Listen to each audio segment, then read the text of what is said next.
wannan titunan duk da ake ta lissafa har sai ma ya gama mulkin ba a gama ba tunda tafiya hawainiya ake yi, kuma wa'annan tituna sun zama hanyoyi ne na kidnapping. Yanzu in za ka bani miliyan 1000 ka ce daga Kano in tafi Abuja a mota, wallahi ba za ni ba. Dan adam especially dan arewa yana da mantuwa ko in ce butuli ne. Buhari ya gina tituna tsakanin Maiduguri ya gyara su sun tafi luwai ya shimfiɗa musu kwalta sun tafi ga na Zaria na Bega ma aka ɗauka take shimfiɗa titin nan duk alheri ne. Rabon mu da wannan titunan kusan shekara 20 da yan kai tun lokacin Babangida aka wannan titin. Kayan da ake yi a Lagos a Ibadan da sauransu nan ake kawo a sayar. Haka zalika kaya da ake yi a nan mutanen Nijar, mutanen Bauchi, Gongola da sauransu kullum suna shigowa garin nan. Kan ka tashi ma daga bacci za su shigo su sayayyan kayayyaki su fita su koma. Kuma akwai alamun cewa wannan harkoki da ake yi shi yake taimakawa wajen wato mutane ma su nemi shigowa Kano su zauna dindindin ba tare da sun abin nan ba. So gaskiya wannan hanya tana da mahimmanci kuma muna roƙon Allah a yi su a gurguje a gama saboda mu samu walwala. Gaskiya magana ta Allah, aiki da ake yi a nan tsakanin Abuja to Kano abin da yake faruwa gaskiya aikin yana tafiya hawainiya a karan farko kenan.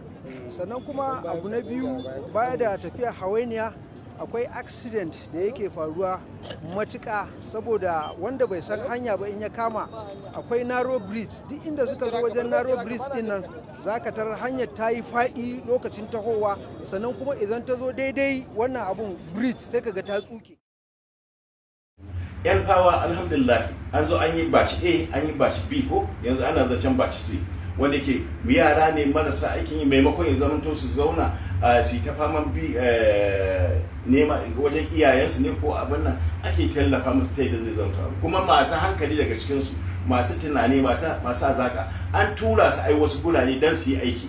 Yin aiki na aishi ma wani added experience ne, wani ƙarin fahimta ne abin nan, kuma aka rika tallafa musu. Kaga dai ai nan dai ba a ce dai mutum ba abu mara daɗi illa ka wayi gari babu inda za ka ji, ka gane, kuma sannan kuma daɗin da a ce kuma ajihunka ba ko. To wannan abubuwan shine gwamnati ta yi ta faman tunani ta yi ta abin nan aka yi ta wannan, kuma sannan ta ko ina da ina aka zo ana faman samun tallafi. Sai dai abin takaice musamman a game da lamarin abin nan, ko da yaushe ni ina kira ga gwamnatoci, domin sau tare abin da ke faruwa rijiya ta bar ruwa guga ya ke abin. In kaga an samu nakasu akan irin wannan zancen tallafin nan, mai waina ne, mai kosai ne, mai menene, mai kaza, small and medium enterprises din ko, to wallahi sautari masu aiwatar da abin ne su ne suke kawo son zuciya nasu.